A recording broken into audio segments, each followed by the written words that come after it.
बचपन में मैंने कथा पढ़ी महाराजा दिलीप के बारे में। मुझे मेरे पिताजी ने बताया कि इस नरेश ने गऊ की रक्षा के लिए स्वयं को बलिदान करने की बात कही। जब हम उसको गहराई में उस विषय पर उतरे तो मालूम चला किसी कारणवश महाराजा दिलीप द्वारा कामधेनु का अपमान हो गया। जाने अनजाने अपमान हो सकता है। इस अपमान के वजह से उन्होंने प्रायश्चित करने की सोची और उन्होंने कामधेनु की वंशज नंदिनी की 21 वर्ष तक लगातार सेवा की।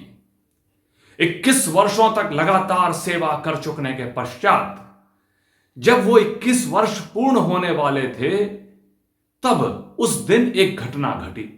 अब आप कहेंगे कि 21 वर्षों तक क्यों पूजा की, उसकी सेवा क्यों की? जब उन्होंने कामधेनु का अपमान किया तो उन्हें एक श्राप मिला निसंतान होने का। उन्हें लगा कि सेवा पूर्ण होगी तभी संतान सुख मिलेगा। 21 इयर्स कंप्लीट हो रहे थे। आज लास्ट एंड फाइनल डे है 21 वर्ष पूरे होने का। उस दिन एक शेर ने नंदिनी को अटैक करना चाहा, जोरदार आक्रमण करना चाहा। महाराजा दिलीप एक योद्धा थे। उन्हें लगा कि मैं इस शेर को तुरंत ही समाप्त कर दूंगा। उन्होंने अपने तलवार या जो भी शस्त्र निकालने चाहे, अस्त्र निकालने चाहे, उनको लगा उनके हाथ जाम हो गए हैं। Hands were not working at that moment. Jam हो गए, कुछ नहीं चला पाए। इमीडिएट इफेक्ट से शेर ने कहा कि अब मैं इस नंदिनी को खाऊंगा। राजा दिलीप ने बड़े करुण स्वर में कहा, नहीं, आप इसका भक्षण न करें। शेर ने पुनः पूछा, इसका नहीं तो किसका? मेरा भोजन कौन? महाराजा दिलीप ने बिल्कुल स्पष्ट और कॉन्फिडेंट वे में कहा, इसे छोड़ दीजिए, आप मेरा भक्षण कीजिए। I am here for you. ईश्वर की लीला थी। महाराज दिलीप उसमें उत्तीर्ण हुए। 2 जोरदार लीडरशिप लेसन्स समझने चाहिए।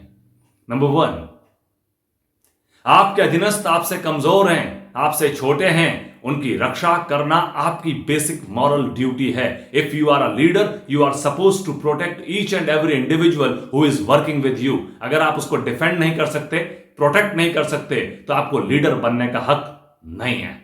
स्टेप नंबर 2, हमारे यहां जो वैदिक टेक्स्ट्स हैं, आप अगर पढ़ेंगे ऋग्वेद, उस पर 273 टाइम्स गौ शब्द का उल्लेख आया है। उसका अर्थ होता है अघन्य, नॉट टू बी किल्ड। कहा गया है गौ अघन्य, नॉट टू बी किल्ड, मारना नहीं है।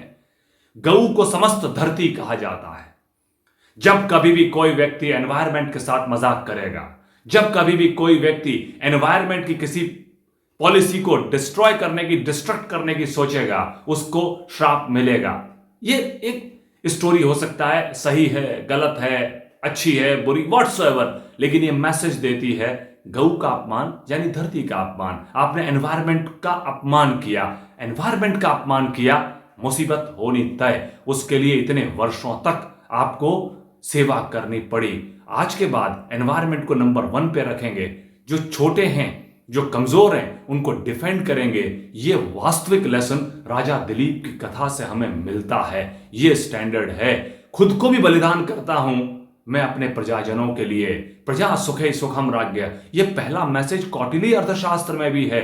हम डिफेंस देंगे, अच्छा काम करेंगे। ये लीडरशिप का लेसन